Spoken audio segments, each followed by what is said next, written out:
right, welcome back to the SilmFilm Script Discussion Season 2, Episode 12. Anyway, so we finished Act 1. Oh my goodness, we finished Act 1. And we're part of the way through Act 2, kind of, a little bit. So we have Curufin and Celebrimbor. Celebrimbor is getting an earful from Curufin, at which point there's an Eonwe in their midst. Like, right. So they look up and he's just boom, and he's right there. And he looks up at them and he says, "I must speak to Feanor." In his best Batman voice. No, like that. We'll let the actors choose the voice. No Batman voice, Not a stage director as much as a scriptwriter, Nick. Stick to what you get. All right. Anyway, I'm not that good at that either. Don't worry about it. Professional. Episode 1 is still sitting unfinished on my computer. Not that I didn't get through the whole thing, but it's not enough. It's got to be bigger. Yeah. It I will think that's last about a lot of the season 20 minutes right now. So season 2 will be much easier that way because we have more content. yes, absolutely. And I told Marie that she has to write episode 11. It involves Feanorians. Yeah. Especially. Yep, that's Yes, me. I like them a lot. Which doesn't necessarily mean I'll do a good job writing them, but I'll enjoy it. That's what this is here for, right? Enjoyment. Yeah. Yes. That's the whole point of this whole exercise. All right. So enjoy yourself. Enjoy it. Enjoy it. You must. I don't want to do my SilmFilm. Okay. Speaking of enjoying, do you think that Eonwe is telling Feanor, "Hey, you have to come to a party"? And you will like it. Well, let me ask you this. Cake, and you will eat it. Yeah. And it will be good cake. Let me ask you this. Does Feanor have like a receiving hall in Forminos? There should be one. Because we're going to need a throne for Finwë to have there so that Feanor can sit on it at the end of the next episode. Okay, yeah. Well, isn't he sitting? Oh, he shows up in Tyrion after that. So he doesn't show up in Tyrion until season 3. Right. So we need a chair in Forminos that can look throne-like. Shiny chair. Or Okay. we need Finwë's crown to be laying around that Feanor can pick up. We need some indication of kinship that Finwë has with him in Forminos that we show in this episode so that the next episode people will remember that Finwë was king and not Feanor is. Yeah. Stephanie. Okay.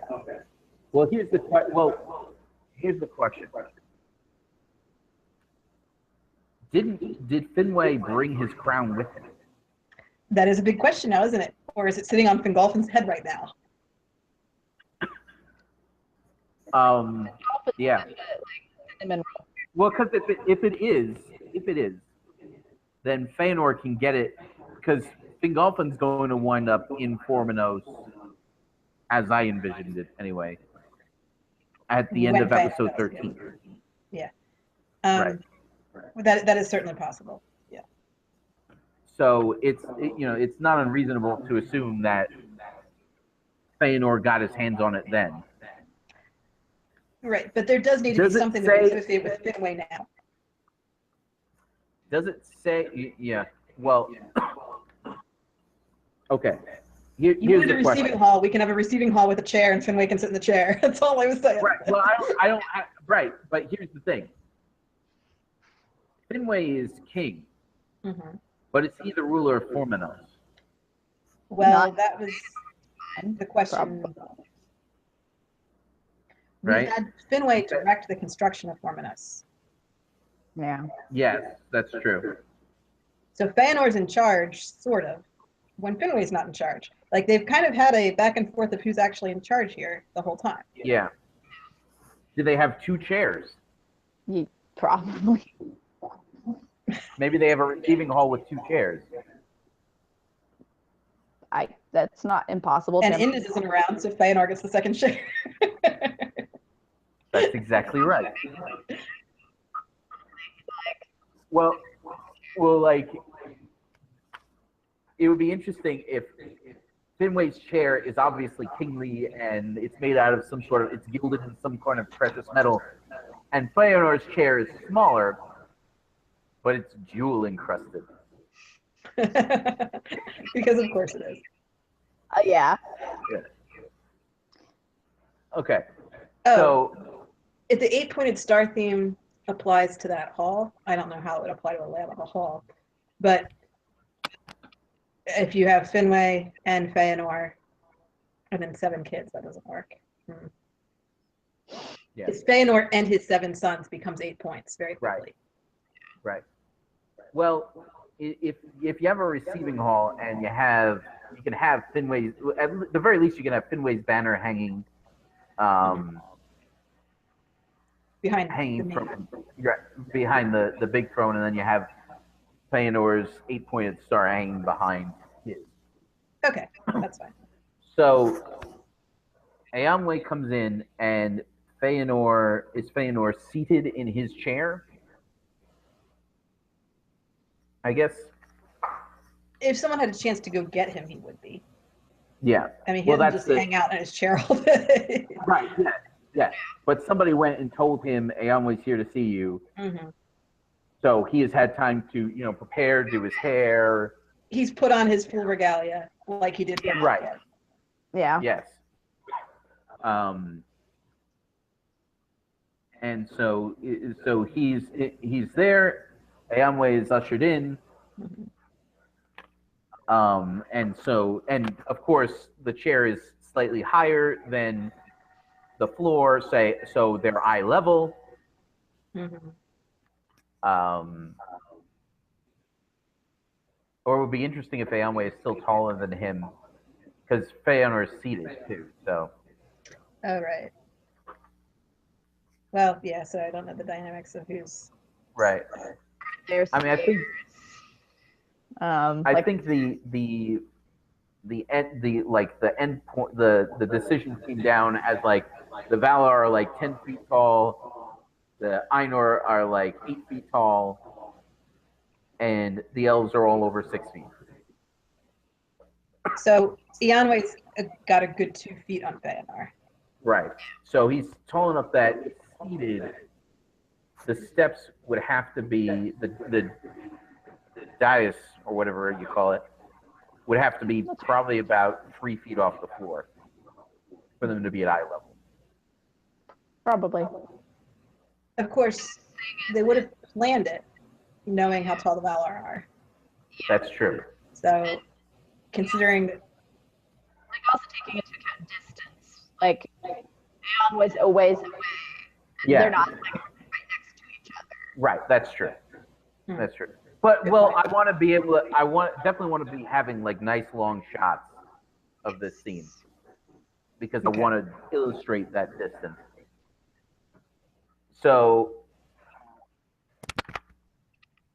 Eonwe delivers the summons.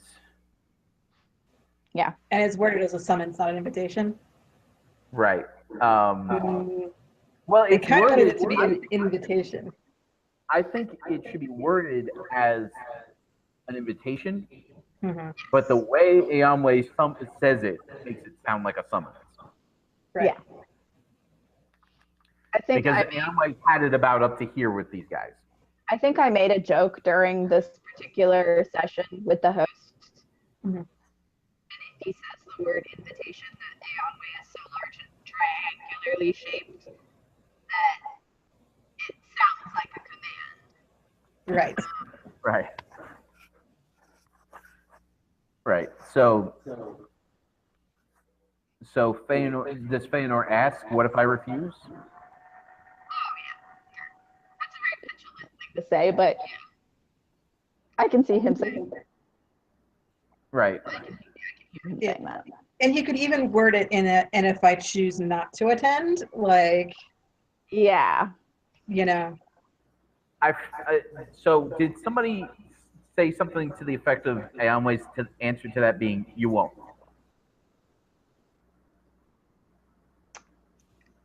I can hear that. I can imagine this scene playing out. The whole Eonwe has had it with these guys kind of sets the tone for this whole conversation, Yeah. where he's not messing around with it. And we've seen Feanor kick out Amara last episode. So we have a Right. personal reason for Eonwe to be like, listen, you. Don't treat my sister that way. Right.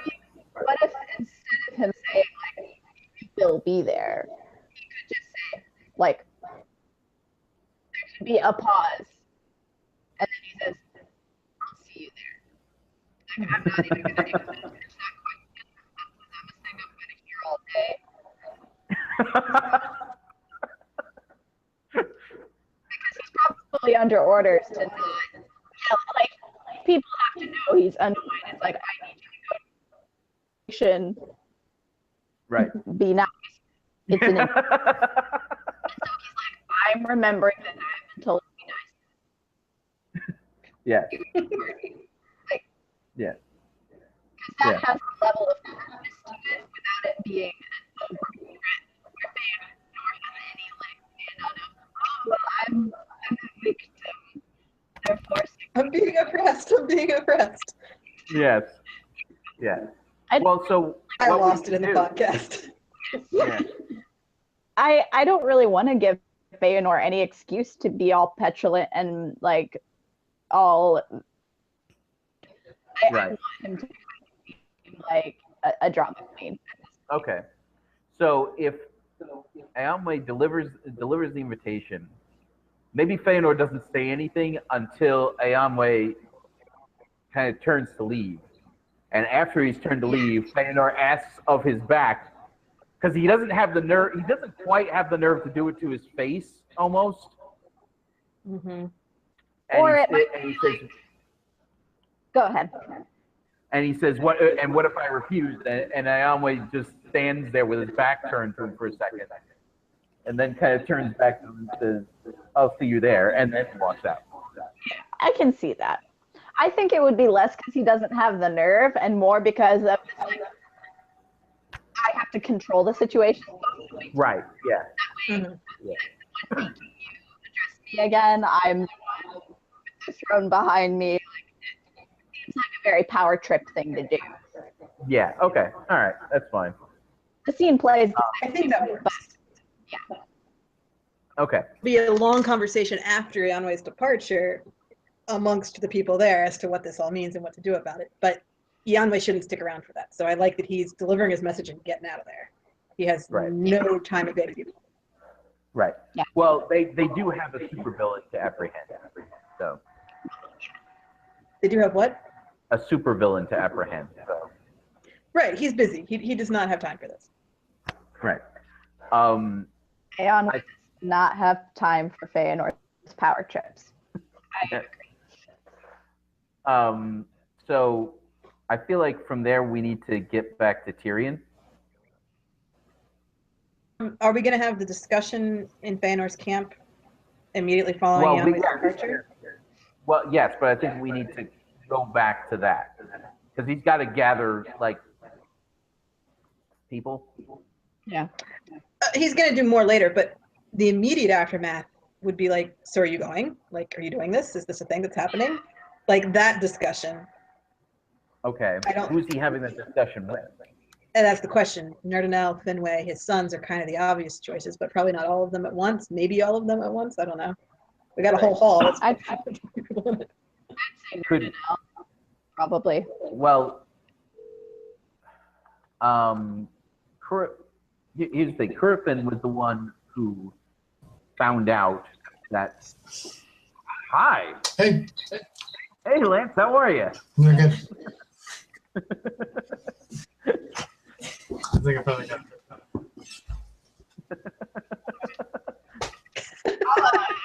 I'll tune in on that. Okay, sounds good. Anyway, so I was like, wait, Karina's here twice. Nope. That's somebody else. Oh, this is another Karina. Hi. Okay. Hi. Makes sense. Hang on. Let me I'm gonna eject the other you, if that's okay. That's fine. I tried to exit out. It didn't work. Okay, cool. I like All your right. lights. Thank you. Yeah, very pretty.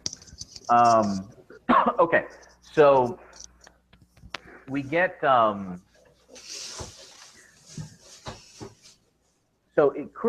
was the one who initially encountered Eonwe. Maybe he's there Right. in the room with him throughout that whole conversation.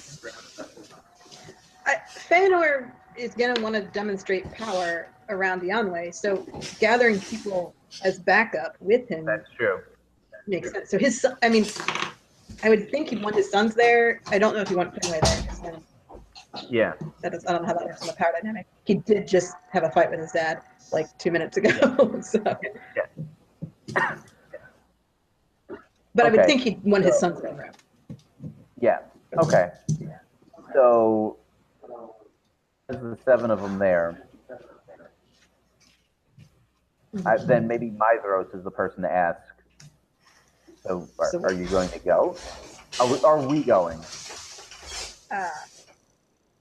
Yeah, so are we going would be the question. Yeah. Well, the thing is, though, that like I feel like that's a lead into a longer conversation that other people are going to be involved in. I would rather leave it on the question and just let it hang there for another season. Okay. So You we know. would cut away from this at that point and go back to Tyrion. Right. Yeah. Right. Okay, and come back to this discussion of who's doing what later. Right. Yes. Okay. All right. So we go back to Tyrion, where we deal with aftermath of this insane invitation in the Fingolfin camp. Here, So who does Fingolfin talk it over with? Well, the obvious one is Indus. I was about to say, he's got like 3 main choices. Indus is the obvious one. Uh, His wife, Anare, if we want to involve her at all. And his brother, Finarfin, who he almost definitely does need to talk to about this. Right. At some point. So maybe Finarfin and Indus in that room. I feel like there's not as much of a question that Fingolfin is going to go as there is Feanor. The question is, what's Fingolfin going to do? What do you mean? Well, what's his approach to this? Right. To show up. Well, here's the question: do they? So I assume they know that Feanor is invited.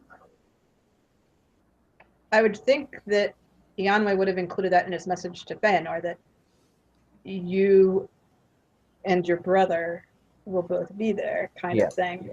Yeah. So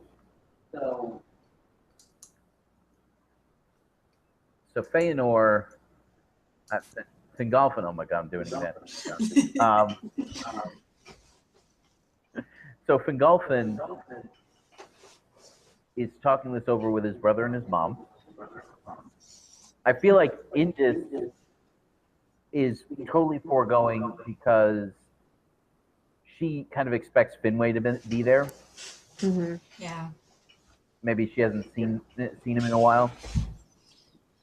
Mm-hmm. Parties are awkward. Yeah. Maybe this is a scene where Finarfin and Indus are talking Fingolfin into going.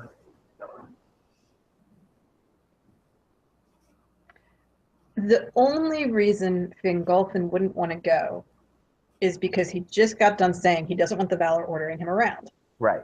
Yeah. And then this happened. So he would want to, like, on principle, not listen to the Valar. Right. But at the same time, he cares more about the reconciliation of his family than he does about this power trip with the Valar. Right. So he's gonna put that aside and be like, whatever, stupid Valar, but I care about my father and my brother. Right. Yeah. It could be almost an act of defiance in and of itself that I'm not going to let them and their power trip ruin this moment and opportunity for me. Right. Yes. And maybe, actually, you know what would be interesting is if Finarfin is trying to kind of use this as a way to get